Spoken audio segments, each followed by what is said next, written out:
بسم اللہ الرحمن الرحیم الحمد للہ وحدہ والصلاة والسلام علی من لا نبی بعدہ اما بعد۔ حضرت عمر بن عبدالعزیز رحمۃ اللہ علیہ ایک مرتبہ ایک جنازے کے ساتھ تشریف لے گئے اور قبرستان میں پہنچ کر علیحدہ ایک جگہ بیٹھ کر کچھ سوچنے لگے۔ حضرت عمر بن عبدالعزیز رحمۃ اللہ علیہ ایک مرتبہ ایک جنازے کے ساتھ قبرستان تشریف لے گئے اور قبرستان پہنچ کر علیحدہ ایک جگہ بیٹھ کر کچھ سوچنے لگے۔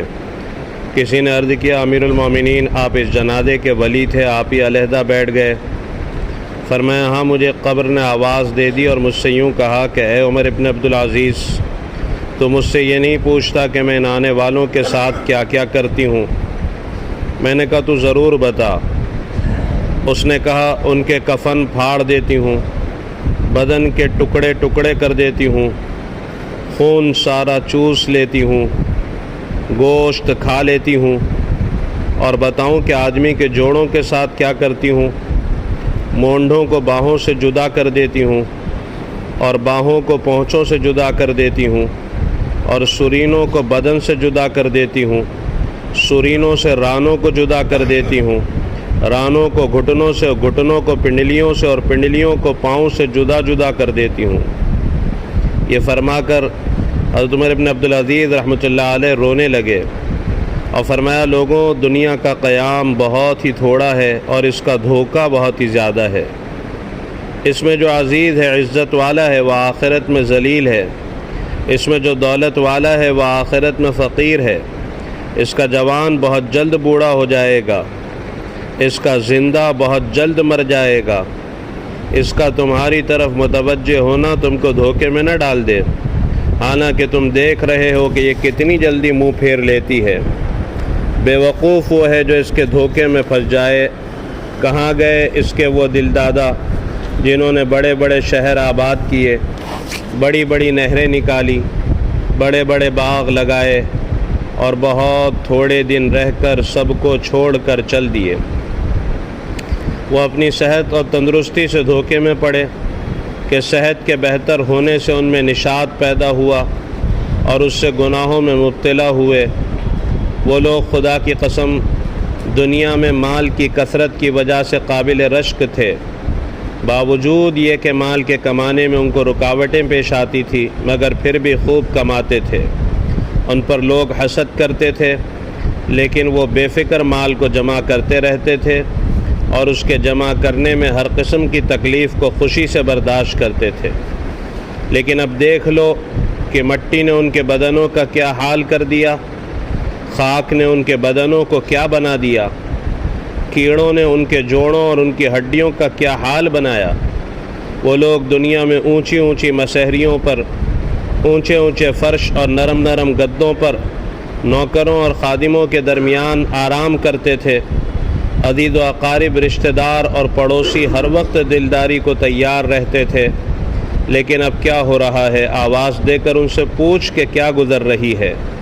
غریب امیر سب ایک میدان میں پڑے ہوئے ہیں۔ ان کے مالدار سے پوچھ کہ اس کے مال نے کیا کام دیا، ان کے فقیر سے پوچھ کہ اس کے فقر نے کیا نقصان دیا۔ ان کی زبان کا حال پوچھ جو بہت چہکتی تھی، ان کی آنکھوں کو دیکھ جو ہر طرف دیکھتی تھیں، ان کی نرم نرم کھالوں کا حال دریافت کر، ان کے خوبصورت اور دلربا چہروں کا حال پوچھ کیا ہوا۔ ان کے نازک بدن کو معلوم تو کر کہاں گیا اور کیڑوں نے ان سب کا کیا حشر بنایا۔ ان کے رنگ کالے کر دیے، ان کا گوشت کھا لیا، ان کے منہ پر مٹی ڈال دی، اعضاء کو الگ الگ کر دیا، جوڑوں کو توڑ دیا۔ آہ کہاں ہیں ان کے وہ خدام جو ہر وقت حاضر ہوں جی کہتے تھے؟ کہاں ہیں ان کے وہ خیمے اور کمرے جن میں آرام کرتے تھے؟ کہاں ہیں ان کے وہ مال اور خزانے جن کو جوڑ جوڑ کر رکھتے تھے؟ ان حشم و خدم نے ان کو قبر میں کھانے کے لیے کوئی توشہ بھی نہ دیا اور اس کی قبر میں کوئی بسترا بھی نہ بچھا دیا، کوئی تکیہ بھی نہ رکھ دیا، زمین ہی پر ڈال دیا، کوئی درخت پھولواری بھی نہ لگا دی۔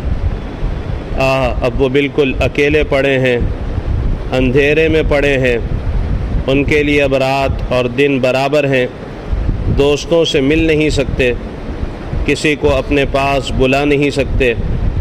کتنے نازک بدن مرد، نازک بدن عورتیں آج ان کے بدن بوسیدہ ہیں، ان کے اعضاء ایک دوسرے سے جدا ہے، آنکھیں نکل کر منہ پر گر گئیں، گردن جدا ہوئی پڑی ہے، منہ میں پیپ بھرا ہوا ہے، سارے بدن میں کیڑے چل رہے ہیں۔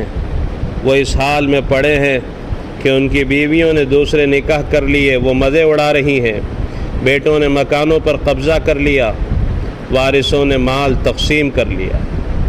مگر ہاں بعض خوش نصیب ایسے بھی ہیں جو اپنی قبروں میں لذتیں اڑا رہے ہیں، تر و تازہ چہروں کے ساتھ راحت و آرام میں ہیں۔ لیکن یہ وہی لوگ ہیں جنہوں نے اس دھوکے کے گھر میں اس گھر کو یاد رکھا، اس کی امیدوں سے اس کی امیدوں کو مقدم کیا اور اپنے لیے توشہ جمع کر دیا اور اپنے پہنچنے سے پہلے اپنے جانے کا سامان کر دیا۔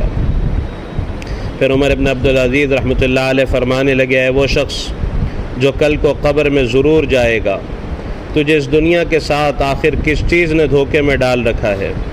کیا تجھے یہ امید ہے کہ یہ کمبخت دنیا تیرے ساتھ رہے گی؟ کیا تجھے یہ امید ہے کہ تو اس کوچ کے گھر میں ہمیشہ رہے گا؟ تیرے یہ وسیع مکان، تیرے باغوں کے پکے ہوئے پھل، تیرے نرم بسترے، تیرے گرمی اور سردی کے جوڑے، یہ سب کے سب ایک دم رکھے رہ جائیں گے جب ملک الموت آ کر مسلط ہو جائے گا۔ کوئی چیز اسے نہ ہٹا سکے گی، پسینوں پر پسینے آنے لگیں گے، پیاس کی شدت بڑھ جائے گی اور جانکنی کی سختی میں تو کروٹیں بدلتا رہ جائے گا۔ افسوس صد افسوس ہے وہ شخص جو آج مرتے وقت اپنے بھائی کی آنکھ بند کر رہا ہے، اپنے بیٹے کی آنکھ بند کر رہا ہے، اپنے باپ کی آنکھ بند کر رہا ہے، ان میں سے کسی کو نہلا رہا ہے، کسی کو کفن دے رہا ہے، کسی کے جنازے کے ساتھ جا رہا ہے، کسی کو قبر کے گڑھے میں ڈال رہا ہے۔ کل کو تجھے بھی یہ سب کچھ پیش آنا ہے۔ اور بھی اس قسم کی باتیں ارشاد فرمائی۔ پھر دو شعر پڑھے جن کا ترجمہ یہ ہے، آدمی ایسی چیز کے ساتھ خوش ہوتا ہے جو عنقریب فنا ہونے والی ہے، اور لمبی لمبی آرزوؤں اور دنیا کی امیدوں میں مشغول رہتا ہے۔ ارے بے وقوف، خواب کی لذتوں سے دھوکے میں نہیں پڑا کرتے۔ تیرا دن سارا غفلت میں گزرتا ہے اور تیری رات سونے میں گزرتی ہے، اور موت تیرے اوپر سوار ہے۔ آج تو وہ کام کر رہا ہے کہ کل کو اس پر رنج کرے گا۔ دنیا میں چوپائے اسی طرح زندگی گزارتے ہیں جس طرح تو زندگی گزار رہا ہے۔ کہتے ہیں کہ اس واقعے کے بعد ایک ہفتہ بھی نہ گزرا تھا کہ حضرت عمر بن عبدالعزیز رحمۃ اللہ علیہ کا وصال ہو گیا، رضی اللہ عنہ وارضاہ۔ اللہ تبارک و تعالی ہمیں بھی موت کے بعد کی زندگی کی تیاری کی توفیق مرحمت فرمائے، اس کی فکر نصیب فرمائے۔ سبحان اللہ بحمدہ۔